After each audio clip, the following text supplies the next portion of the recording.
Week, the National Rifle Association came under legal fire.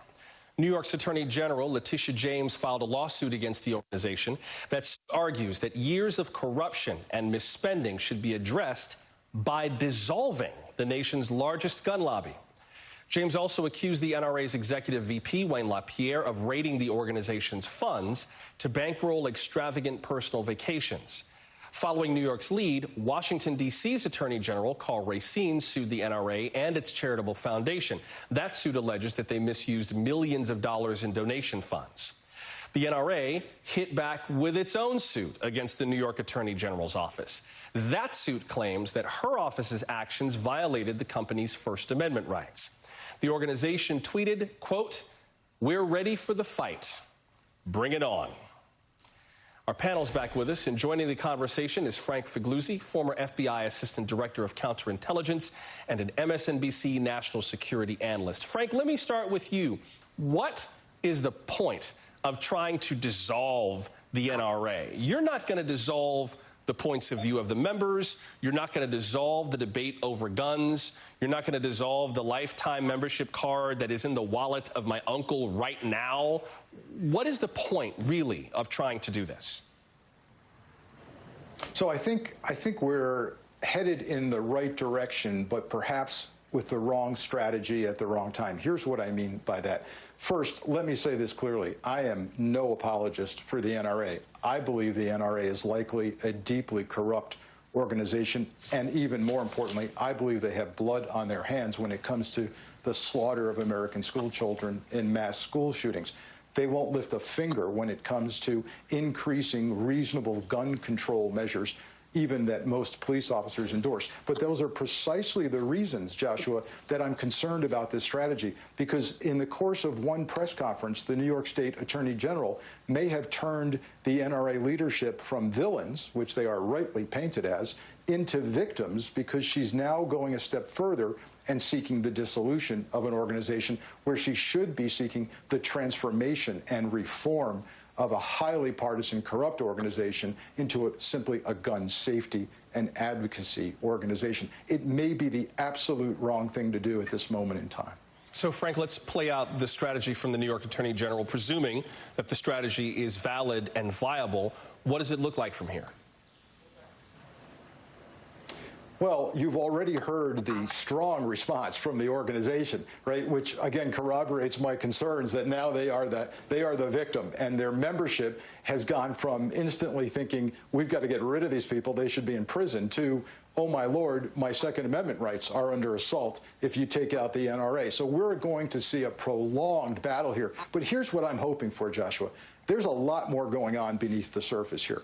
What you heard described in that Attorney General's press conference were criminal acts that she's addressing civilly. I hope and believe there are criminal referrals going on here at the federal level as well. And we all know the suspicions and investigations related on a federal level to the NRA's handling of foreign money, the NRA's relationship with politicians, candidates, members of Congress. All of that is tremendous fodder and bolsters the argument for dissolving the organization. But it may be premature to have moved for that right now. Jonathan, what do you make of the timing of these lawsuits? I mean, we are about to come to the 2020 election, and the NRA and its members have been significant supporters of and donors to the Trump campaign in the past. Well, if anyone thought that this was good timing for the Democrats and that was like some great plot to take on the NRA in court for their election hopes in 2020, they're not very good at political math. The energy that this creates on the Republican side is huge. I'm not sure that it makes any Democrats angrier about the NRA or makes any Democrats more likely to go to the polls. I mean, there's a backlash effect, and even before the NRA had released its statement, a Democratic strategist, longtime Democratic strategist, sent me a note and said, I can't believe this couldn't be any worse timing-wise. Basically, the NRA is able to say, Democrats not only want to take away your Second Amendment rights, but your First Amendment rights. You know, how much of the Bill of Rights are they going to go after? I think it's a strong political argument. Now, on the legal question, I'm not a lawyer. However, it's not just a question of whether there's corruption within the NRA. there is a broader question about whenever you see things like this, the use of funds, a much broader question, because the NRA and its various entities and arms have an obligation to the American public. It's not a private organization entirely. You're talking about a nonprofit, something that gets a tax benefit out of its nonprofit status, or at least several of its arms are nonprofits. And so as they dig into that, I think there are going to be a lot of questions about whether or not they used this nonprofit in accordance with the tax laws that they were using in order to shield themselves from taxation.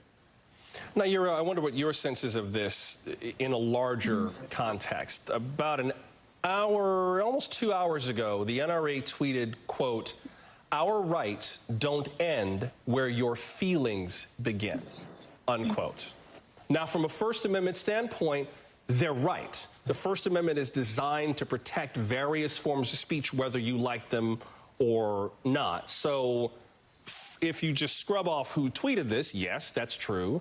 But then in a larger sense, that also speaks to the political argument. I mean, if you don't like the NRA, is trying to have them dissolved in court the right way to go?